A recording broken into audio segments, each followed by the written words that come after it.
Hello, അപ്പൊ ഇത് കുറച്ച് നാൾ മുമ്പ് സോയി ബേബിനെ മുടി മുറിക്കാൻ കൊണ്ട ഒരു വീഡിയോ ആണ്. ഓള് സാധാരണ മുടി മുറിക്കാൻ തമ്പിക്കലേ എങ്ങനെ നോക്കിയാലും തമ്പിക്കല്ല. ഓളാകെ ഒരിക്കാന്ന് ചെറുപ്പത്തിൽ മുട്ടയാക്കിയത്. അതും നമ്മൾ ഫുൾ മുട്ടയൊന്നും ആക്കിയിട്ടാ. പ്രീമിച്ചോറായോണ്ട് തന്നെ മുടിയെല്ലാം എടുക്കാൻ ഭയങ്കര പേടിയുണ്ടായത്. ഫസ്റ്റ് ഒന്ന് ഡോക്ടർ മുടി എടുക്കേണ്ട ആർക്കുണ്ടായിരുന്നു. 48 ഡേയ്സ് കഴിഞ്ഞിട്ടാണ് ഫസ്റ്റ് ആയിട്ട് മുടി എടുത്തത്. പിന്നെ അങ്കാണെങ്കിൽ യാസർച്ചാക്കായെങ്കിലും ഓളെ മുട്ടയാക്കുന്നതോ മുടി ഷോർട്ടാക്കുന്നതോ എന്ത് ഇഷ്ടമല്ല. പെണ്ണു കുഞ്ഞെങ്കിലും ആണ് കുഞ്ഞെങ്കിലും മുടിയിലുണ്ടാകുമ്പോൾ കാണാൻ കുറച്ച് ക്യൂട്ടല്ലേ, നല്ല ഉണ്ടല്ലേ. മുട്ടയാണെങ്കിലും ക്യൂട്ടുണ്ട്, പാങ്ങെല്ലാം ഉണ്ട്. പക്ഷെ മുടി ഉണ്ടായിട്ട് തന്നെ കണ്ടിട്ട് മുടി ഇല്ലാണ്ടാവുമ്പോ എന്തൊരു പോലെയുണ്ട്. അതുകൊണ്ട് നമുക്ക് എടുക്കാൻ അത്ര ഇഷ്ടമല്ല.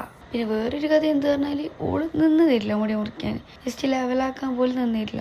ഇതിലെന്നെ കുറച്ച് നാൾ മുമ്പ് ഞാൻ ഷോർട്ട് സെറ്റിന് പാർലറിൽ കൊണ്ടിട്ട് മുടി എടുക്കാൻ റിട്ടേൺ വന്നത്. പക്ഷെ ഇപ്രാവശ്യം അങ്ങനെ ഒന്നല്ല, നല്ല പാങ്ങിലിരുന്നതിന് മുണ്ടാണ്ടിരുന്നതിന്. ഫസ്റ്റ് ഇങ്ങനെ കരയാൻ പോകുന്ന പോലെ ആയിട്ടുണ്ടെങ്കിലും നേരെ ഇരുന്നതിന്. പിന്നെ ആ ഷോപ്പിലുള്ളവരാണെങ്കിൽ നല്ല ടൈം എടുത്തിട്ട് ഓളെ നല്ല കംഫർട്ടബിൾ ആയിട്ട് ഇരുത്തിയിട്ട് നല്ല മുടി എടുത്തതിന്. മുടി മുറിച്ചപാട് നല്ല ഉണ്ടായി കാണാൻ, കോമ്പ് ചെയ്തിട്ടല്ലോ. പിന്നെ ഓക്കത് 2 സെക്കൻഡ് മതി അങ്ങോട്ടും ഇങ്ങോട്ടാക്കിയിട്ട് പൊട്ടാക്കാൻ. പിന്നെ നമ്മൾ സീ പാർക്കിൽ പോയിട്ടുണ്ടെങ്കിൽ അടുത്ത സ്നാക്സ് എല്ലാം തോന്നിട്ട് പിന്നെ പറക്കി പോയി.